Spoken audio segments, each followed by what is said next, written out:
थी जिसने मई 2016 में अपना प्रतिवेदन दिया था और उसके बाद डॉक्टर के कस्तूरी रंगन जो प्रसिद्ध वैज्ञानिक हैं, इसरो में रह चुके हैं, चेयरमैन थे स्पेस कमीशन के, विभिन्न इंस्टीट्यूट्स के वो चांसलर हैं, बोर्ड ऑफ गवर्नर्स के डायरेक्टर हैं, शिक्षा से उनका जुड़ाव है और शिक्षक और अन्य स्कूल शिक्षा, उच्च शिक्षा दोनों से जुड़े हुए जो बड़े वैज्ञानिक हैं या एकेडमिक हैं, उनकी कमेटी बनाएगी। कमेटी के डिटेल अंतिम स्लाइड में मैं दूंगा, कुछ जानकारी भी उसके बारे में आपको उपलब्ध कराऊंगा। नेक्स्ट। एक महत्वपूर्ण बात यह है कि सरकार के जो निर्देश हैं उसके आलोक में एक व्यापक कंसल्टेशन किया गया। It has been widely consulted and just to give you an idea, through MyGov platform we approached all the 2.5 lakh gram panchayats for their suggestions. Then when the draft committee report of Dr. Kasturi Rangan's draft national education policy was presented, we got it translated into 22 languages. Again there were widespread consultations. There was education dialogue with honorable members of parliament. There was a special meeting of Central Advisory Board of Education on 21st of September last year. There was also a special meeting, Parliamentary Standing Committee on Human Resources had taken a special meeting on 7th of November. So there has been wide consultation not only with the governments, state governments, with central ministries, state governments, with the academia, but also the involvement of the common people. लोगों से राय ली गई कि आप अपनी शिक्षा नीति में क्या देखना चाहते हैं और इसके आधार पे जो शिक्षा नीति और उसके बड़े रिफॉर्म्स हैं, उसमें उच्च शिक्षा में हम 2035 तक 50% GER ग्रॉस एनरोलमेंट रेशियो तक पहुंचेंगे और उसके लिए होलिस्टिक एजुकेशन की नई व्यवस्था लाई जा रही है, जिसका सबसे बड़ा अंग है मल्टीपल एंट्री एंड एग्जिट। आज की व्यवस्था में यदि 4 साल इंजीनियरिंग पढ़ने के बाद या 6 सेमेस्टर पढ़ने के बाद किसी कारणवश मैं आगे नहीं पढ़ सकता हूं, तो मेरे पास कोई उपाय नहीं है, मैं आउट ऑफ द सिस्टम हो जाता हूं। Multiple entry and exit system में यह रहेगा कि 1 साल के बाद सर्टिफिकेट, 2 साल के बाद डिप्लोमा, 3 या 4 साल के बाद डिग्री, यानी और multiple entry through academic bank of credit. जो नीचे बुलेट है कि मेरे जो क्रेडिट फर्स्ट ईयर के हैं, सेकेंड ईयर के हैं, जैसे बैंक के सेविंग अकाउंट होते हैं वैसे ही एकेडमिक क्रेडिट में डिजी लॉकर के माध्यम से हमारे वहां पर क्रेडिट रहेंगे।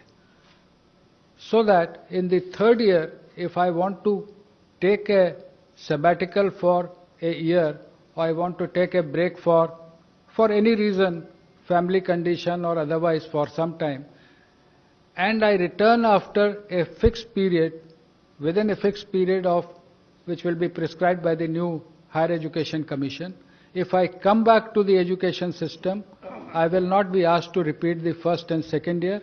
My credits are already there in the academic credit bank. I will utilize those credits for my further education. इसमें ये भी व्यवस्था रहेगी मल्टीपल एंट्री और एग्जिट में कि जो लोग 4 साल का डिग्री प्रोग्राम करेंगे, जो आगे रिसर्च में जाना चाहते हैं उनके लिए अलग व्यवस्था 4 साल डिग्री प्रोग्राम, जो नौकरी में जाना चाहते हैं जैसे हम लोग यहाँ पर हैं, तो हम लोग 3 साल के डिग्री प्रोग्राम यथावत पूर्व की भांति रहेंगे, लेकिन 4 year degree program with 1 year MA and direct no MPhil, they can go to PhD. एक और व्यवस्था जो इसमें की गई है वो ये है कि ये सारे प्रोग्राम जो होंगे ये मल्टी डिसिप्लिनरी होंगे। आज की जो व्यवस्था है, जब मैंने शिक्षा ग्रहण की थी महोदय, कि फिजिक्स ऑनर्स के साथ केमिस्ट्री, मैथमेटिक्स या जूलॉजी, बॉटनी लिया जा सकता है, उसके साथ फैशन डिजाइनिंग नहीं ली जा सकती थी। मल्टीपल डिसिप्लिनरी एजुकेशन की जो हम लोग बात कर रहे हैं उसमें मेजर और माइनर की व्यवस्था होगी। जो मेजर प्रोग्राम जो डिसिप्लिन का है उसके अलावा माइनर प्रोग्राम भी लिए जा सकते हैं। इसका फायदा ये होगा, दो फायदे इस पूरे सिस्टम के, कि आर्थिक या अन्य कारण से जो लोग ड्रॉप आउट हो जाते हैं वो वापस सिस्टम में आ सकते हैं बिना अपना समय गंवाए हुए। दूसरा कि जो अलग अलग विषयों में रुचि रखते हैं, बहुत से फिजिसिस्ट होते हैं जो कि म्यूजिक में रुचि रखते हैं, लेकिन उसके लिए फॉर्मल उनको कोई व्यवस्था नहीं रहती है। नई व्यवस्था में मेजर और माइनर्स के माध्यम से ये व्यवस्था रहेगी कि व्यक्ति मल्टी डिसिप्लिनरी वेल राउंडेड अपने इंटरेस्ट के हिसाब से इंजीनियरिंग और म्यूजिक अगर सीखना चाहता है, अगर वहाँ संस्थानों को मल्टी डिसिप्लिनरी बनाया जाएगा, यूनिवर्सिटीज को मल्टी डिसिप्लिनरी बनाया जाएगा, वहाँ वो शिक्षा ले सकता है। Next please.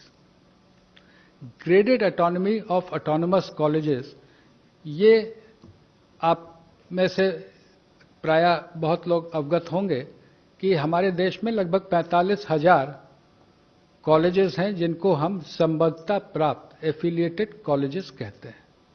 किसी किसी विश्वविद्यालय में तो इनकी संख्या 800 तक पहुंच गई, जिसके कारण न केवल गुणवत्ता में गिरावट आती है बल्कि विश्वविद्यालय परीक्षा केंद्र ही बने रहते हैं, लगातार वहां परीक्षा चलती रहती है।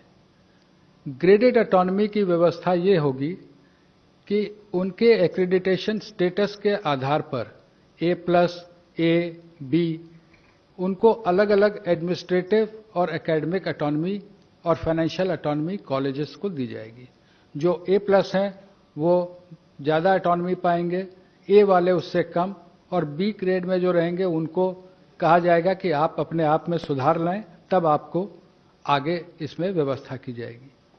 नेशनल मिशन ऑन मेंटरिंग, जिसमें जो हमारी फैकल्टी है उसके उन्नयन और जो हमारे छात्र हैं उनको अच्छे मेंटर मिले, उनके एलुमनाई से, उनके टीचर से, इसकी व्यवस्था रहेगी।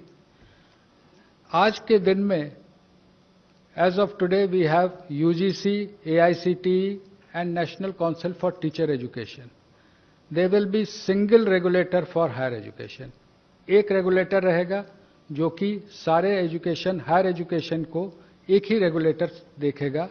उसमें अलग अलग एक्रेडिटेशन के लिए, अप्रूवल्स के लिए, फाइनेंसिंग के लिए अलग अलग वर्टिकल रहेंगे, लेकिन एक रेगुलेटर रहेगा।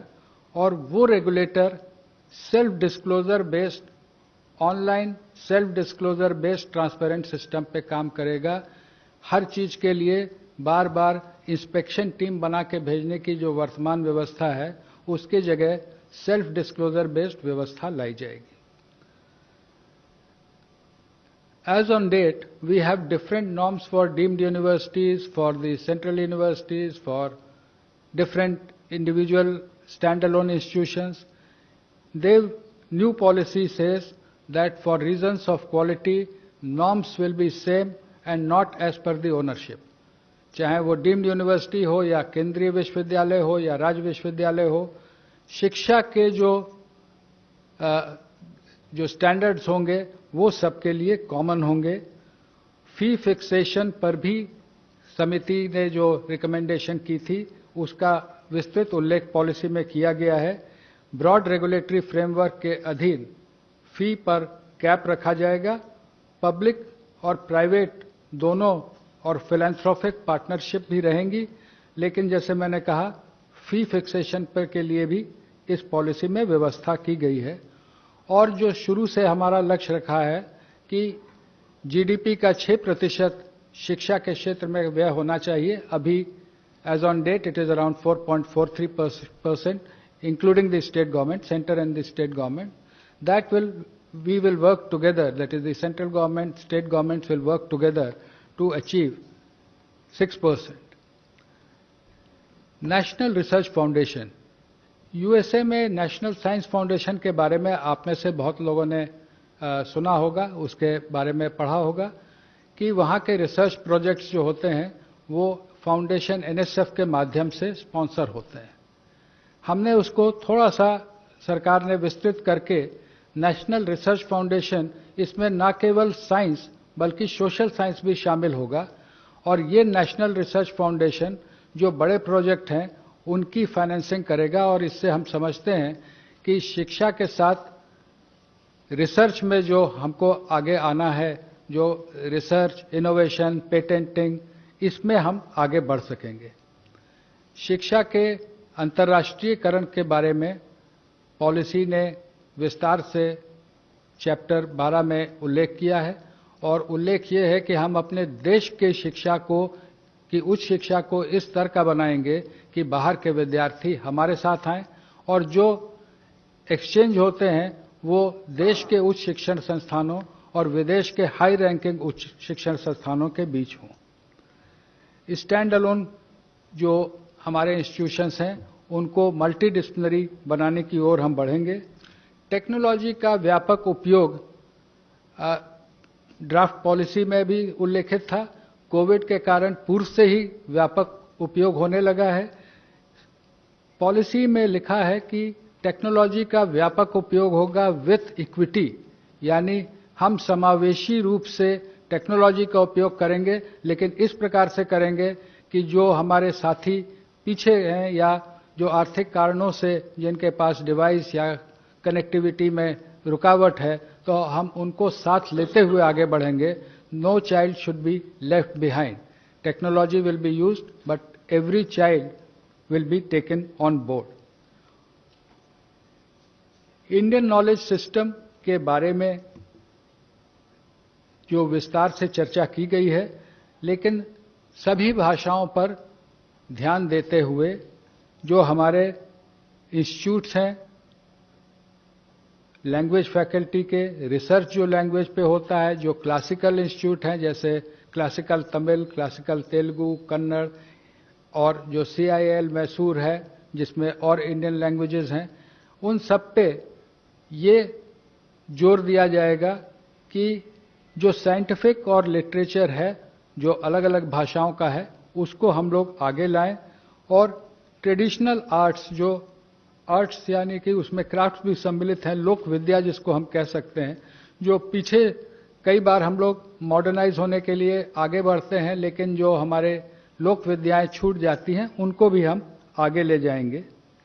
और टेक्नोलॉजी का जैसे मैंने आपसे उल्लेख किया, यूज ऑफ टेक्नोलॉजी, इसमें 4 मुख्य हैं। शिक्षा की जो योजना बनेगी, education planning, teaching, learning and assessment, जो समस्याएं आज देखने को आ रही हैं विशेषकर असेसमेंट में, एग्जाम्स के बारे में, टीचिंग, लर्निंग एंड असेसमेंट में हम टेक्नोलॉजी का इस प्रकार उपयोग करेंगे कि semester wise, mid semester wise ये टेक्नोलॉजी के उपयोग से 360 डिग्री असेसमेंट होगा। उसका उल्लेख जब स्कूल में आएंगे तो आप हमारे सहकर्मी करेंगी। मैंने पहले भी कहा, access to the disadvantage groups, disadvantage could be economical, disadvantage could also be due to differently abled persons, उनके बारे में भी विशेष उल्लेख है कि दिव्यांगजनों के लिए टेक्निक का और टेक्नोलॉजी का उपयोग कर हम कैसे उनको शिक्षा में आगे बढ़ाएंगे। ई कंटेंट इन रीजनल लैंग्वेजेस, कई बार हमारा विशेषकर जो साइंटिफिक इंस्टीट्यूशंस में फोकस पूरी तरह से इंग्लिश पे हो जाता है या कहीं कहीं पे हिंदी पे रहता है, लेकिन जो ई कोर्सेज रहेंगे वो कम से कम 8 भाषाओं में, ये मंत्री जी ने बीच में ही निर्णय लिया है कि देश की जो प्रमुख 8 भाषाएं हैं, तमिल, तेलुगु, कन्नड़, मलयालम, इधर गुजराती, मराठी और ओडिया, बंगाली, तो इनमें हम ई कोर्सेज डेवलप करेंगे। केवल इंग्लिश हिंदी में नहीं बल्कि रीजनल लैंग्वेजेस में भी ई कोर्स रहेंगे। वर्चुअल लैब्स पर कार्य IIT मद्रास ने शुरू कर दिया है। बहुत से कॉलेजेस में लैब्स नहीं रहते हैं या स्कूल में लैब की वैसी व्यवस्था नहीं रहती है। आजकल सिमुलेटर टाइप के लैब नई टेक्नोलॉजी में आ गए हैं, उनको ला करके लैब का actual field hand on experience हम वर्चुअल लैब से कराएंगे। इसके लिए एक नेशनल टेक्नोलॉजी फोरम, कोई अलग से ये ब्यूरोक्रेसी बढ़ाने का नहीं है, लेकिन private sector, government sector, educationist, technologist, इन सबको एक जगह लाने की ये व्यवस्था होगी। मैं इसके साथ ही अनुरोध करूंगा, स्कूल एजुकेशन के प्रमुख जो रिफॉर्म्स हैं उस पर सचिव स्कूल शिक्षा बताएंगे। माननीय मंत्री जी श्री जावड़ेकर जी, माननीय मंत्री श्री निशंक जी, सचिव उच्च शिक्षा श्री खरे जी, पीआईबी से कुलदीप जी और प्रेस के मित्रों, जैसा कि सर ने कहा मैं यहीं से शुरू करती हूँ। ये जो पूरी जो हमारी पॉलिसी आज आई है बाहर, उसमें 27 मेजर हेडिंग्स हैं। सर टेक्नोलॉजी से 27 जो मेजर हेडिंग्स हैं, उसमें 10 हेडिंग्स सिर्फ स्कूली शिक्षा के लिए हैं, 10 हेडिंग्स सिर्फ उच्च शिक्षा के लिए हैं, लेकिन 7 हेडिंग्स ऐसे हैं जो कॉमन हैं। और वो जो कॉमन है उसमें ये टेक्नोलॉजी और ऑनलाइन एजुकेशन भी है। तो जैसा कि सर कह रहे थे कि ऑनलाइन एजुकेशन और टेक्नोलॉजी, जो आप ऊपर जो 4 बुलेट देख रहे हैं, टेक्नोलॉजी का जो यूज है एजुकेशनल टेक्नोलॉजी का, वो ऑनलाइन एजुकेशन मतलब सेकंड बुलेट है। टीचिंग, लर्निंग एंड असेसमेंट के लिए तो यूज होगा ही, लेकिन एजुकेशनल टेक्नोलॉजी जो बाकी एरियाज हैं उसके लिए भी यूज करने के लिए काफी डिटेलिंग है उसमें।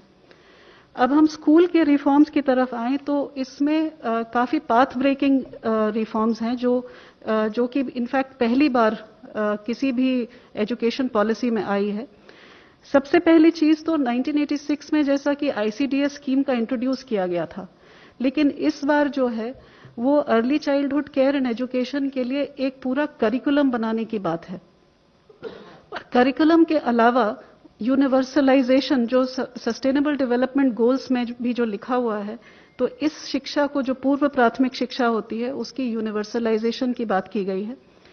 इसका जो करिकुलम है वो एनसीईआरटी के द्वारा डेवलप होगा और 3 से 6 वर्ष के जो बच्चे हैं, जो आंगनवाड़ी में भी पढ़ते हैं, कुछ बच्चे प्री स्कूल में भी पढ़ते हैं, उन दोनों सिस्टम्स को कंटिन्यू करके वहां पे एक play based, activity based, flexible, multifaceted जो करिकुलम होता है वो लागू किया जाएगा, जिसके लिए ट्रेनिंग की जाएगी। दूसरा जो एक बहुत बड़ा इसमें निर्णय है वो है कि जो बुनियादी शिक्षा होती है, जो बच्चे 6 से 9 वर्ष के होते हैं, जो कक्षा 1 से 3 में पढ़ते हैं, उनके लिए बेसिक लिटरेसी यानी कि साक्षरता, बेसिक न्यूमरेसी जो संख्या ज्ञान होता है, इन दोनों चीजों के ऊपर फोकस करते हुए एक नेशनल मिशन सेटअप किया जाएगा जो सिर्फ इस चीज के ऊपर फोकस करेगी और पूरे देश के बच्चों की ट्रैकिंग करके वो बच्चे कक्षा 3 तक फाउंडेशनल लिटरेसी और न्यूमरेसी को अचीव कर लें, ये उसका ऑब्जेक्टिव रहेगा। जो तीसरा बड़ा इसमें रिफॉर्म है वो है जो पाठ्यक्रम का और पढ़ाने के तरीके का जो स्ट्रक्चर है उसमें चेंज है। आप सब जानते हैं कि अभी 10+2 स्ट्रक्चर है, जिसमें जो पहले 10 वर्ष हैं उनका एक तरह से फेज वाइज करिकुलम होता है, फिर सडनली जब आप सेकेंडरी में जाते हैं, +2 में जाते हैं, तो सब्जेक्ट जो है स्पेशलाइजेशन होने लगती है। यहां पर जो हम सिस्टम लेकर के आए हैं वो 15 वर्ष का जो आप देख रहे हैं 5+3+3+4, उसमें 3 वर्ष तो पूर्व प्राथमिक हैं, मतलब 3 से 6 वर्ष जिसका पाठ्यक्रम बनेगा, और जो 12 वर्ष हैं उनको इस तरह से डिवाइड किया है कि वो कंटिन्यूटी, बुनियादी शिक्षा तक कंटिन्यूटी रहे। मतलब 3 से 6 वर्ष का बच्चा जो है 8 वर्ष तक एक ही पाठ्यक्रम, एक ही तरीके से पढ़ाई करे, play method, discovery method, activity based, experiential learning, ताकि वो फाउंडेशनल लिटरेसी और न्यूमरेसी अचीव कर सके। जो मिडिल स्कूल होगा, जो 6 to 8 वाला जो कक्षा है, उसमें जो है वो सब्जेक्ट इंट्रोडक्शन होगी और फिर सब्जेक्ट की एक्सप्लोरेशन होगी और वो मल्टी डिसिप्लिनरी अप्रोच होगा। उसी तरह जो +4 लिखा है वो 9th to 12th है। इसमें भी जैसा कि सर कह रहे थे, जैसा हायर एजुकेशन में है, कोई स्ट्रीम्स नहीं है, मल्टी डिसिप्लिनरी होगा। अगर बच्चा फिजिक्स के साथ, जैसा सर ने कहा, फैशन स्टडीज लेना चाहे, बेकरी, कन्फेक्शनरी कुछ पढ़ना चाहे केमिस्ट्री के साथ, इट विल बी परमिटेड। तो ये पेडागोजिकल स्ट्रक्चर चेंज है, इसमें कोई फिजिकल स्ट्रक्चर यानी कि स्कूल की बिल्डिंग को चेंज करने की जरूरत नहीं है, ये पाठ्यक्रम में चेंज है। जो करिकुलम है इसमें खास करके भारण दिया गया है कि साइंटिफिक टेम्पर बच्चे का बचपन से 3 साल की उम्र से लेकर 18 साल तक, और उसी तरह मैथमेटिकल थिंकिंग। इनफैक्ट पॉलिसी में रिकमेंडेशन है कि कक्षा 6 से बच्चे को कोडिंग सिखाई जाएगी, क्योंकि कोडिंग से मैथमेटिकल और कॉम्पिटेशनल थिंकिंग की शुरुआत होती है। तो 21st सेंचुरी स्किल्स भी उसके साथ समावेश किए जाएंगे।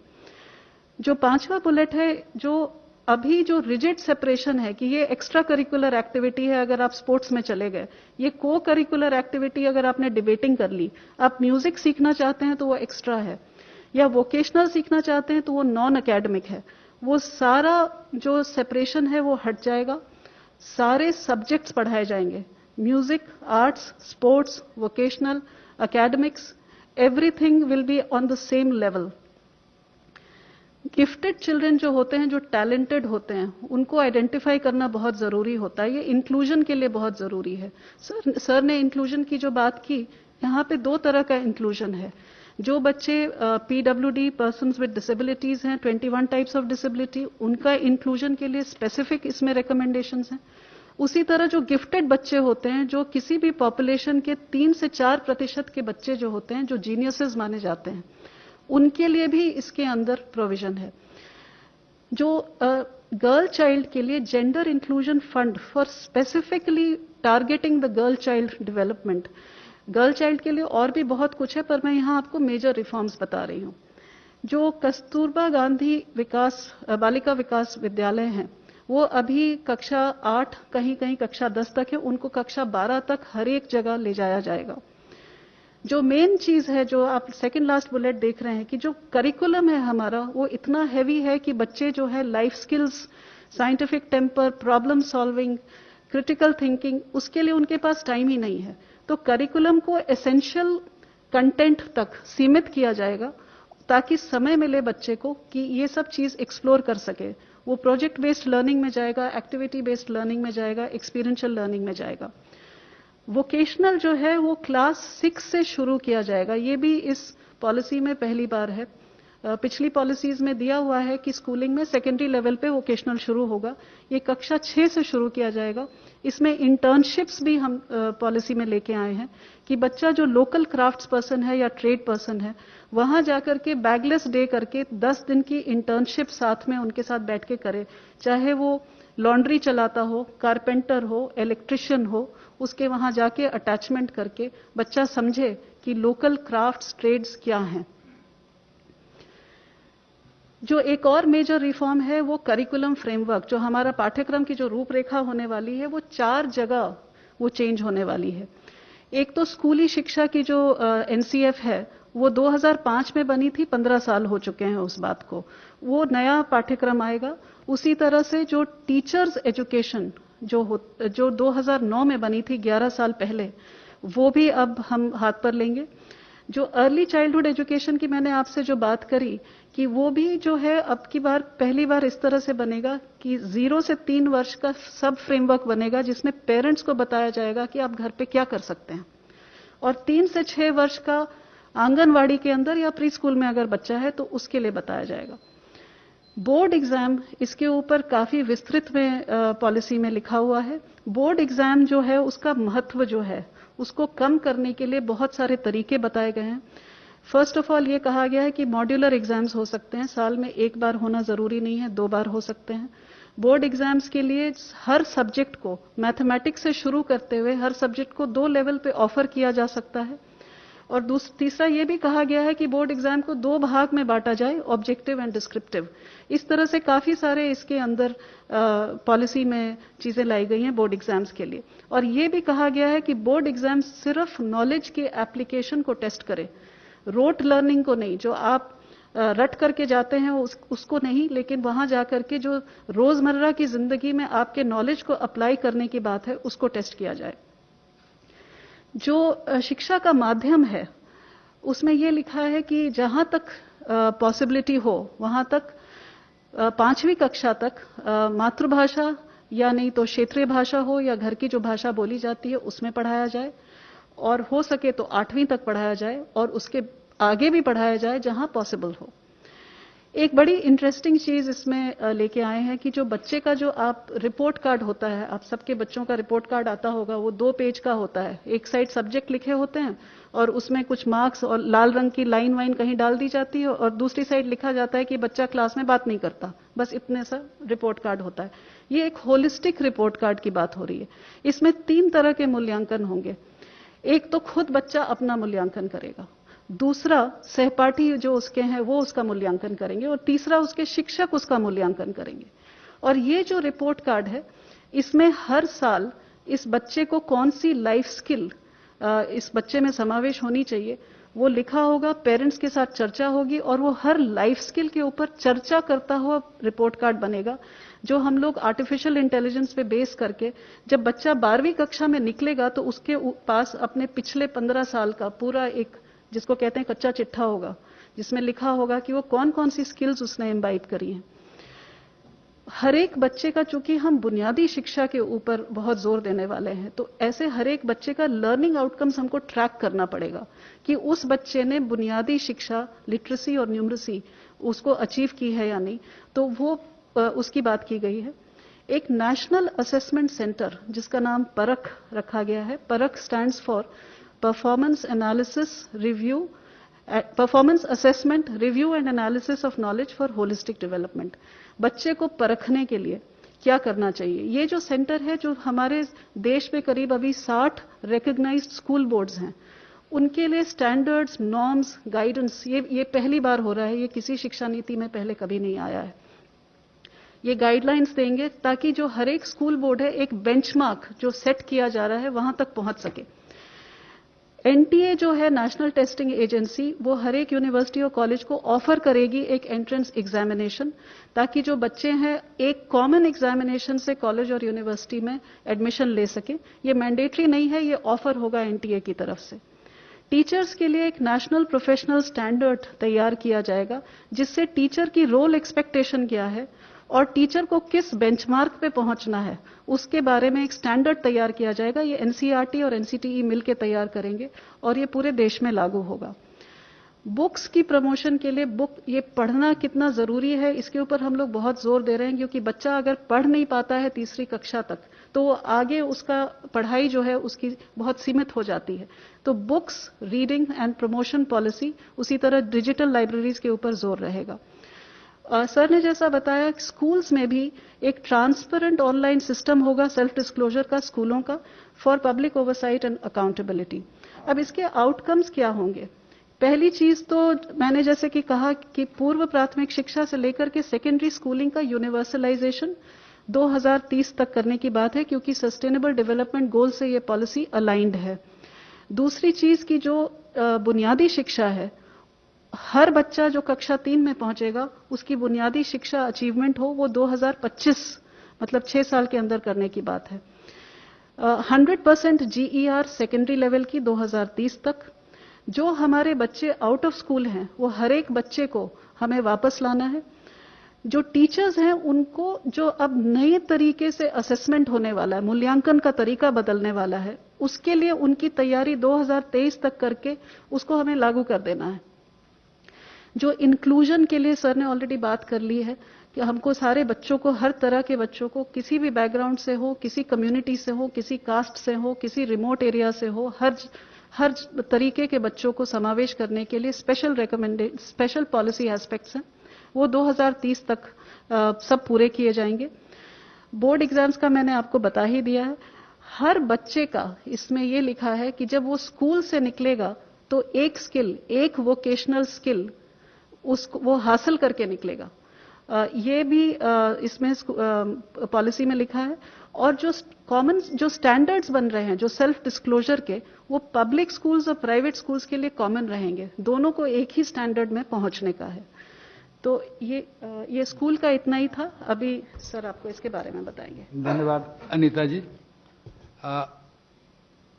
We have presented before you in a span of say half an hour the major highlights of the policy. We would again state that it is aimed at bringing transformational change, not incremental change, but transformational change in both higher education sector and the school education. The new system in school will be 5+3+3+4 in place of 10+2.